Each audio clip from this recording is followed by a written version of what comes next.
என் அன்பானவரே, உன் பிள்ளைகள் குறித்து உன் இருதயம் கவலைப்படுகிறதா? அவர்கள் எதிர்காலம் எப்படி இருக்கும் என்று நீ யோசிக்கிறாயா?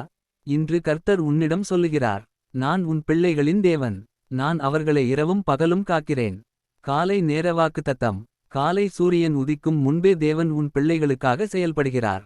அவர்கள் பள்ளிக்கு செல்லும் போது, வேலைக்கு செல்லும் போது, வெளியே நடக்கும் போது. கர்த்தரின் கரம் அவர்களை சுற்றி இருக்கிறது. கர்த்தர் உன் வெளியே போகிறதையும் உள்ளே வருகிறதையும் காக்கிறார். சங்கீதம் 121-8. அவர்கள் படிப்பில் முன்னேற வேண்டும் என்று நீ விரும்புகிறாயா? தேவன் அவர்களுக்கு ஞானமும் புத்தியும் அளிக்கிறார். மதிய நேர பாதுகாப்பு. நண்பகலில் சோர்வு வரும். சூழ்நிலைகள் அவர்களை சோதிக்கலாம். தவறான நண்பர்கள், தவறான வழிகள், தவறான ஆசைகள். ஆனால் தேவன் சொல்லுகிறார், நான் உன் பிள்ளைகளின் பாதங்களை சரியான வழியில் நடத்துவேன். அவர்கள் தவறான பாதையில் செல்ல முயன்றாலும் தேவனின் சத்தம் அவர்களின் உள்ளத்தில் பேசும். மாலை நேர ஆறுதல். மாலை நேரத்தில் அவர்கள் மனம் சோர்ந்திருக்கலாம். யாராவது அவர்களை காயப்படுத்தியிருக்கலாம். அவர்களின் மனதில் பயம் அல்லது கவலை இருக்கலாம். அந்த நேரத்தில் பரிசுத்த ஆவியானவர் அவர்களை ஆறுதல்படுத்துவார். பயப்படாதே, நான் உன்னோடு இருக்கிறேன் என்று தேவன் பேசுவார். இரவு நேர காவல். உலகம் தூங்கும் போது கூட தேவன் தூங்கமாட்டார்.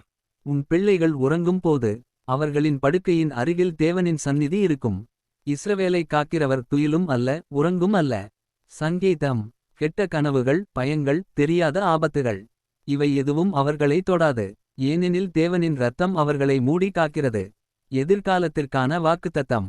உன் பிள்ளைகள் வெறும் சாதாரண வாழ்க்கை வாழமாட்டார்கள். தேவன் அவர்களுக்கு ஒரு திட்டம் வைத்திருக்கிறார். நான் உங்களை நினைக்கிற நினைவுகள் நன்மைக்கே. எரேமியா.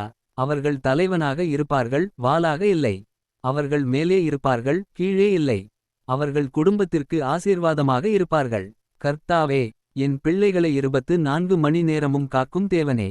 அவர்களின் மனதையும் உடலையும் ஆன்மாவையும் காப்பாற்றும். தவறான பாதையில் செல்ல விடாதே. அவர்களின் எதிர்காலத்தை உமது கரங்களில் ஒப்படைக்கிறேன். இயேசுவின் நாமத்தில் ஆமேன். நினைவில் கொள், நீ கவலைப்படுவதை விட தேவன் அதிகமாக உன் பிள்ளைகளை நேசிக்கிறார். அவர் 24 மணி நேரமும் காவலாளியாக இருக்கிறார்.